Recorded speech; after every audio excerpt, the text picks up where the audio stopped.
Hamas और Iran ने Israel पर इस्माइल हनिया की हत्या के आरोप लगाए हैं। आजा बच्चों आजा। सभी को जानकारी है, हमास के लीडर इस्माइल हनिया की हत्या हो चुकी है। यह हत्या पूरी दुनिया के लिए एक शौक है और बहुत बड़ी घटना है। इस्माइल हनिया हमास के पॉलिटिकल ब्यूरो के इंचार्ज थे। जो जानकारी हासिल हुई है, तेहरान में करीब 7 किलो वजन के विस्फोटक से बम से जो 1 किलोमीटर की दूरी पर रॉकेट के हमले से उसको टारगेट किया गया था। इस्माइल हनिया की जो कत्ल है वो ऐसे वक्त में हुआ है जब गाजा में इस्राएली सेना लगातार जेनोसाइड कर रही है, नरसंहार कर रही है, बेकसूर लोगों की हत्याएं कर रही है और लेबनान की सीमा के अंदर भी वो ऑपरेशन करती है।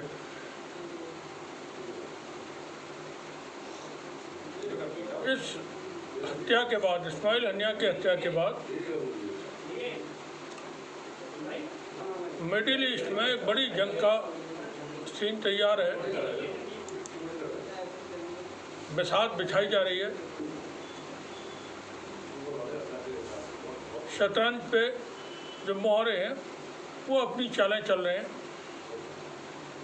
यहाँ वाली सोहराब साहब एक एक्स यूज़र हैं, उनके पोस्ट का पहले जिक्र करेंगे, उसके बाद आगे बढ़ेंगे।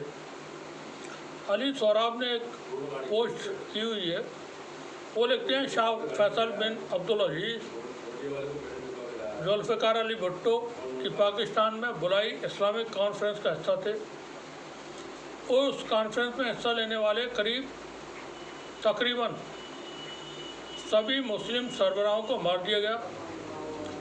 जुल्फ़िकार अली भुट्टो को फांसी हुई, शेख मुजीबुर रहमान की हत्या हुई, यासिर अराफात को जहर दिया गया, शाह फैसल बिन अब्दुल अजीज़ को उनके भतीजे के हाथों मरवाया गया, सद्दाम हुसैन को फांसी हुई, मुअम्मर गद्दाफ़ी के ख़िलाफ़ बगावत और हत्या के आरोप लगा करके उनकी हत्या की गई। गिनती बड़ी लंबी है, ... फिर वो लिखते हैं इस्लामी कॉन्फ्रेंस जैसा ही इमरान खान ने एक कॉन्फ्रेंस बुलाया था जिसमें ईरान के राष्ट्रपति इब्राहिम रईसी भी शामिल हुए थे, जिनकी इसी साल मई में हेलीकॉप्टर क्रैश में संदिग्ध मौत हो गई। और फिर ईरान में सत्ता बदलते ही ईरान की राजधानी तेहरान में हमास के नेता इस्माइल हनिया की निर्मम हत्या कर दी गई। आगे देखिए होता है क्या। और उन्होंने एक तस्वीर पोस्ट की है जिसमें कई सारे लोगों की तस्वीरें हैं। अब्दुल अजीज़ की तस्वीर है, शेख मुजीबुर रहमान की तस्वीर है, जुल्फ़िकार अली भुट्टो की तस्वीर है, यासिर अराफात की तस्वीर है और जो हमने नाम लिए उनकी तस्वीर है। इमरान खान की भी तस्वीर है।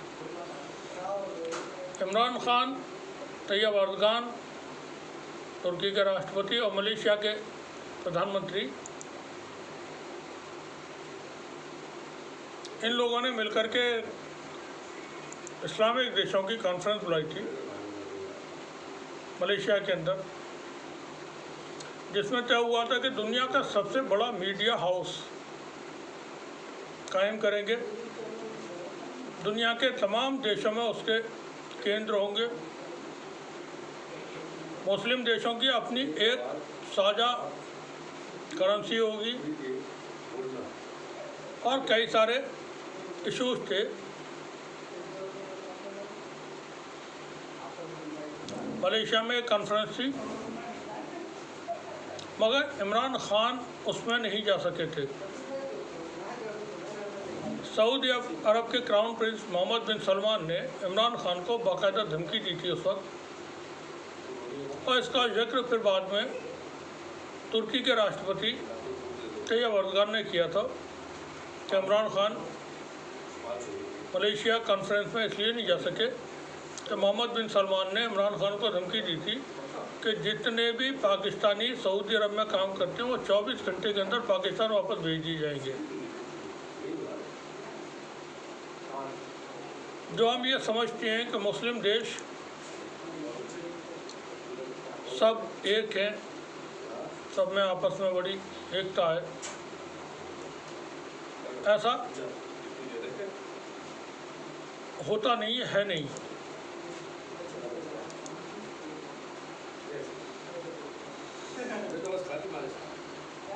इस्माइल हनिया की हत्या हुई है। गाज़ा में इस्राएली सेना रोज़ाना जुल्म जबर कर रही है। अब ईरान और इसराइल के बीच सीधे संघर्ष की आशंका पैदा हो गई है, क्योंकि इस्माइल हनिया की जो हत्या हुई है वो ईरान की राजधानी में हुई है। रेवोल्यूशनरी गार्ड जो ईरान की सेना है, उसने इस्माइल हनिया की मौत के लिए इसराइल को सीधे तौर पर जिम्मेदार ठहराया है।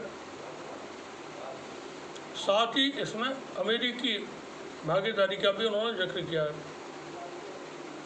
इस्माइल हनिया ईरान के राष्ट्रपति, नए जो राष्ट्रपति अभी चुने गए हैं चुनाव में, उनके शपथ ग्रहण समारोह में शामिल होने के लिए गए थे और एक मेहमान की, एक दोस्त की हत्या ईरान में की गई। हम थोड़ा सा एक वीडियो की खबर रिपोर्ट सुनाना चाहते हैं आपको।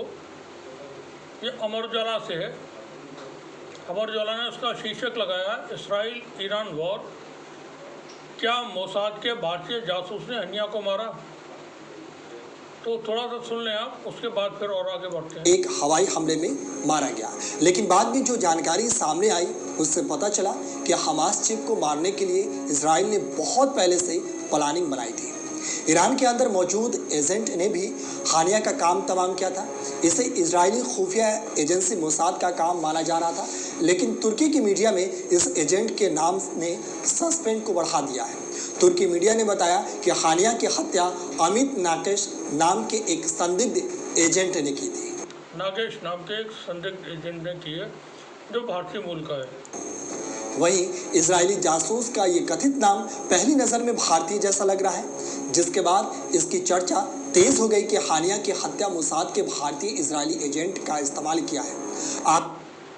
अब थोड़ा सा हम कुछ अपडेट्स बता देते हैं जो कुछ चल रहा है इस वक्त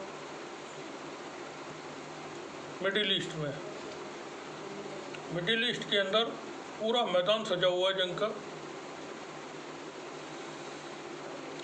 चालें चली जाने लगी हैं। अमेरिका इसराइल के साथ खड़ा हुआ है, उनका बयान आ चुका है, पेंटागन का बयान आ चुका है, अमेरिकी सरकार का बयान आ चुका है। अमेरिकी विदेश मंत्री, रक्षा मंत्री लॉयड ऑस्टिन ने इस पर बयान दिया है एक दिन पहले ही। वहीं रूस के हथियार ईरान पहुंच चुके हैं। रूस का एक प्लेन ये हथियार लेकर के तेहरान में पहुंच चुका है। और कुछ जानकारियाँ हैं। नॉर्थ कोरिया ने सीधे इसराइल को धमकी दी है। किम जोंग उन उसने कहा है कि हमारे मित्र देश, हमारे दोस्त या ब्रादर मुल्क ईरान के ख़िलाफ़ किसी भी तरह की कोई कार्रवाई होती है तो नॉर्थ कोरिया उस पर जवाबी कार्रवाई करेगा।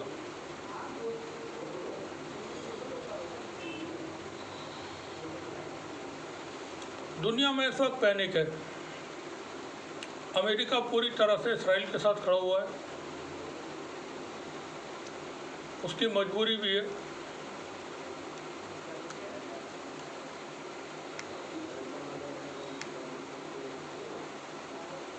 उसकी मजबूरी बहुत सारी बातों को लेकर के है। अमेरिका का जो इंडस्ट्री है वेपन्स की, वो जंगों की वजह से चलती है। वेनेजुएला के राष्ट्रपति चुने गए फिर से मोदरो, उन्होंने फ़लस्तीन का समर्थन किया है और इसराइल की निंदा की है इस्माइल हनिया की हत्या पर।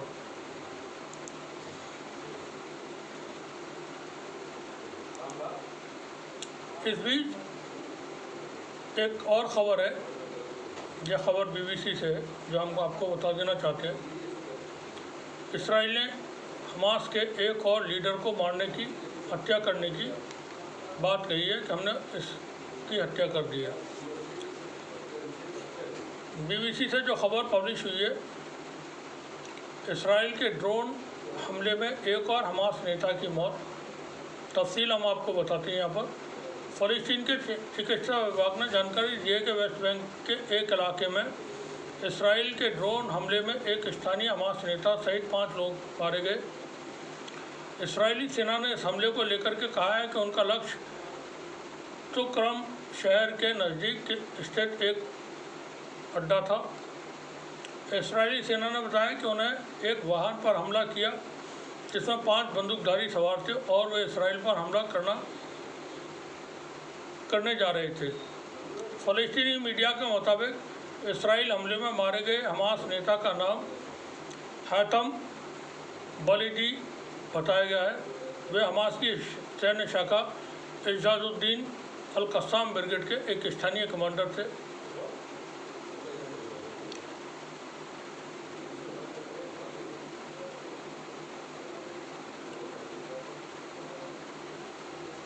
जंग यहाँ पर होगी। अब अमेरिका ने एक और रिपोर्ट बताई थी इस दरमियान।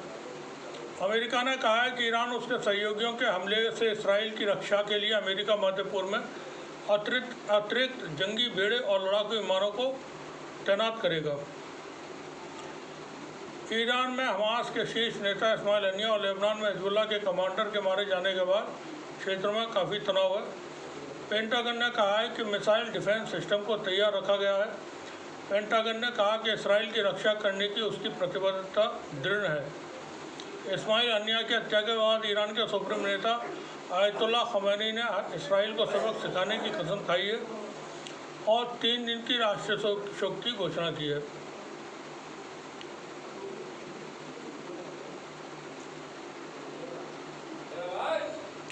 अमेरिका ने कहा है कि अमेरिका को अभी इस बात की जानकारी नहीं है कि ईरान इसराइल पर कब और कहां हमला करेगा।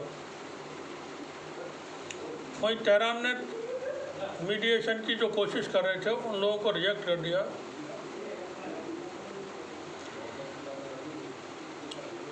ईरान का जो सेना है वो अहम पोस्ट पर डिप्लॉय की गई है और इस मूव में काफ़ी बढ़ोतरी देखी गई है। इस दौरान अमेरिका का जो एयरक्राफ्ट है रोजवेल्ट वो पर्शियन गल्फ में पहुंच चुका है।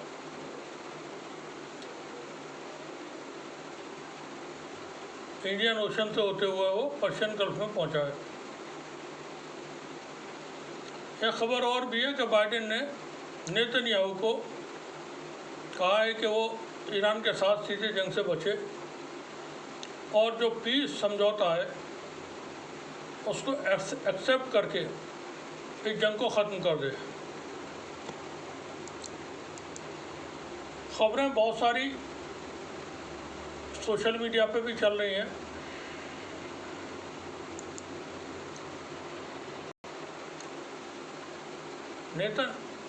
जो इस्माइल हनिया की हत्या हुई है उसके बारे में इनिशियल जो रिपोर्ट थी उसके मुताबिक व्हाट्सएप ऐप के ज़रिए उनकी लोकेशन ट्रेस की गई जहां वो ठहरे हुए थे जिस गेस्ट हाउस में। वहाँ 7.5 kg के एक बम को पहले ही लगाया गया था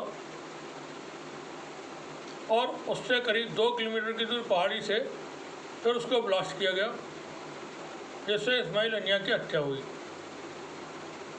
हसन नसरुल्लाह ने इस पर एक वीडियो पोस्ट किया है। उन्होंने कहा है, अपील की अपने संगठन के लोगों से कि मोबाइल फ़ोन आपका दुश्मन है।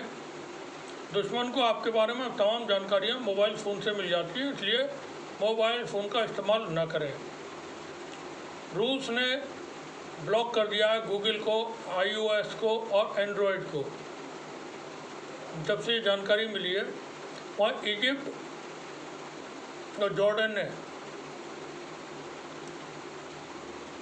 एक बयान जारी कर कहा है कि कोई भी मिसाइल या एयरक्राफ्ट लेबनान या इजिप्ट की एयर स्पेस से गुजरता है जो इसराइल को हिट करेगा, इसराइल को टारगेट करेगा, उसको मार गिराया जाएगा। हमने बताया था, अमेरिका ने कहा है यूनाइटेड स्टेट्स से it's very difficult to predict when Iran will attack. Hamas के लीडर हैं खालिद मशाल, जो इस्माइल हनिया की हत्या के बाद हमास के चीफ नियुक्त किए गए हैं। उनका भी एक बयान है। उन्होंने कहा है कि बहुत सारे मुल्कों ने हमसे बात की है और हम उनके बहुत शुक्रगुजार हैं। ब्रिटेन, ग्रेट ब्रिटेन, यूके, ये वो मुल्क है जो दुनिया भर में तबाही, बर्बादी, आतंकवाद, जंगें शुरू करता है, थोपता है। उसने इसराइल के लिए हथियार भेज दिए हैं। अमेरिका ने वार्निंग जारी की है अपने सिटीजन्स को जो लेबनान में है, वो किसी भी तरह से लेबनान को, अमेरिका ने लेबनान में मौजूद तमाम अमेरिकी सिटीजन से कहा है कि वो हर हाल में जैसे भी मुमकिन हो लेबनान को छोड़ दें।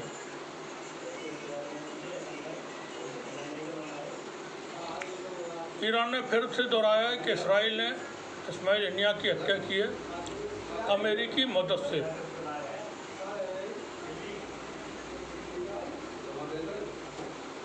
हमास ने कहा है कि वो कभी भी इसराइल को रिकॉग्नाइज नहीं करेगा।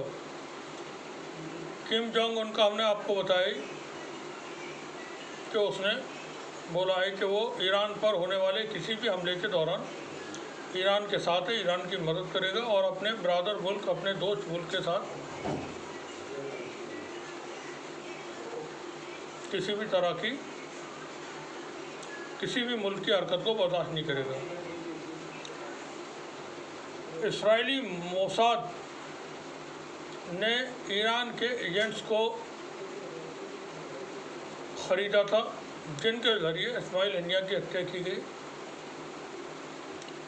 इसके जवाब में ईरान ने दर्जनों लोगों को गिरफ्तार किया, जिसमें इंटेलिजेंस और मिलिट्री के अधिकारी भी मौजूद हैं इस्माइल हनिया की हत्या के सिलसिले से। तो हम ये बता रहे थे कि दुनिया में इस वक्त मिडिल ईस्ट में मैदान सजा हुआ है। इस्माइल हनिया की हत्या ईरान के लिए एक वरदान है, ईरान की, इसराइल के लिए वो एक वरदान है। इसराइल की बड़ी कोशिश थी 7 अक्टूबर 2023 को जब उसके ऊपर हमला हुआ, उसके बाद से बहुत कोशिश थी उसकी कि किसी भी तरह से ईरान को जंग में घसीट ले और अमेरिका को भी, ताकि वो आराम से एंजॉय करता रहे।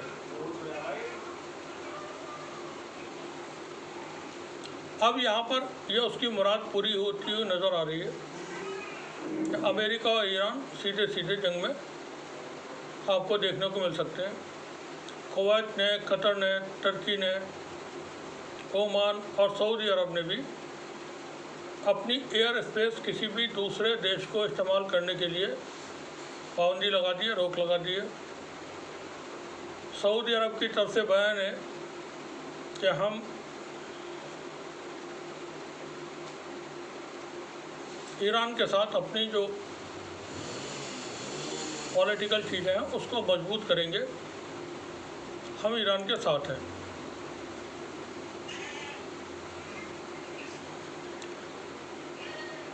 बड़ा प्रेशर है इस वक्त और बड़ा पैनिक है मिडिल ईस्ट के अंदर। होगा क्या, लोग ये सोच रहे हैं। तो इस होने में भी थोड़ा वक्त लगेगा, 10-5 दिन भी लग सकते हैं। फौरी कार्रवाई नहीं होगी ईरान की तरफ से और तैयारी के साथ कोई कार्रवाई होगी। फिर भी एक अजम्पशन, ये हमारा अपना निजी एजम्पशन है ऐसा मालूम होता है कि इस्माइल हनिया की हत्या जो हुई है वो किसी डील के तहत हुई है। इसराइल ने अपना डेलीगेशन भेजने के लिए कह दिया है, जो सीज फायर की बात चल रही है, उसने कहा हम अपना डेलीगेशन भेज रहे हैं, हम तैयार हैं सीज फायर के लिए। बहुत मुमकिन है अगले चंद दिन के अंदर कोई सीज फायर का ऐलान भी हो जाए और फिर ये जंग ना हो। ऐसा भी कुछ महसूस होता है कि इस्माइल हनिया की जो हत्या हुई है वो किसी डील के तहत हुई है। बाकी चीज़ें आगे जैसे जैसे वक्त बीतेगा वो सब कुछ सामने आती जाएंगी, क्योंकि पॉलिटिक्स में, व्यापार में और अपराध में कोई नहीं कह सकता कब क्या होगा। दोस्त कब दुश्मन बन जाएंगे, दुश्मन कब दोस्त हो जाएंगे, कौन किसके साथ कब खड़ा होगा, कोई नहीं जानता है। तो all three things are same, nature of behaviour are same.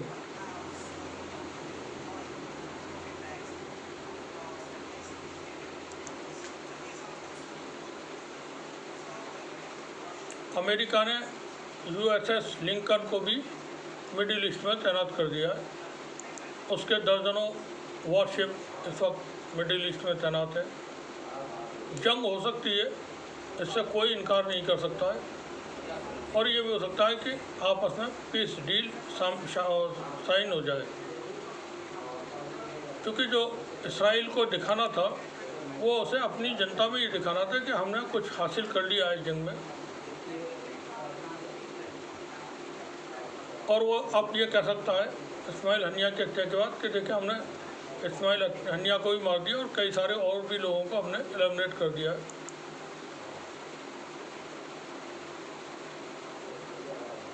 तो इस दुनिया में चीज़ें इसी तरह से चलती हैं।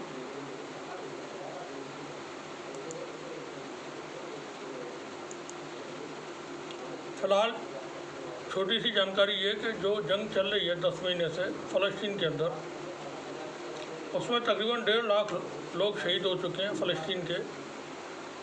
तकरीबन इतने ही लोग ज़ख्मी हुए हैं, शदीद ज़ख्मी हुए हैं। इसराइल को भी बड़े नुकसानात हुए हैं, लेकिन इसराइल दुनिया के सामने कहने की, एक्सेप्ट करने की पोजीशन में नहीं है।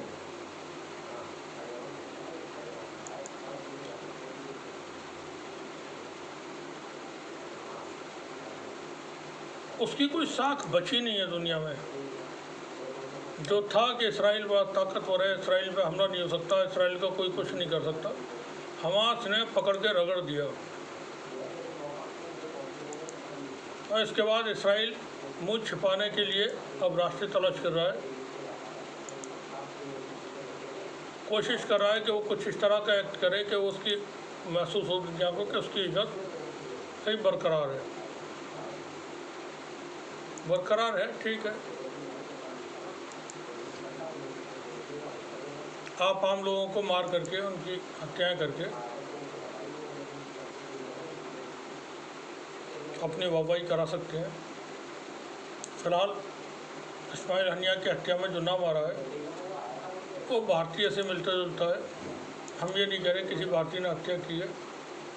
और सुना थोड़ा, आखिर पूरा मामला क्या है, चलिए इसे समझते हैं। यूरेशियन टाइम्स ने अपनी रिपोर्ट्स में तुर्की मीडिया की खबरों का पूरी तरीके से विश्लेषण किया है। इसमें कहा गया है कि हत्या के बाद इजरायली सोशल मीडिया यूजर्स ने चुनिंदा नाम के साथ फर्जी पोस्ट की है, जिसमें इजरायली जासूसों की उपलब्धियों को सामने लाया गया है। ऐसा लगता है कि तुर्की मीडिया ने इन्हें पोस्ट के आधार पर रिपोर्ट करना शुरू किया था कि जासूस का नाम अमित नाकेश था, जो जासूस का नाम नाकेश था। ये और ज़्यादा से खबर हमने आपको बताई है, हमें नहीं मालूम जासूस का नाम क्या था। भारत में इसराइल के लाखों लाख चाहने वाले लोग हैं, RSS के लोग और दूसरे जो कट्टरपंथी संगठन हैं, उनके लोग RSS को अपना आइडियल मानते हैं, मॉडल स्टेट मानते हैं। बहुत मुमकिन है ऐसा कुछ हुआ हो। शुक्रिया आप सभी का।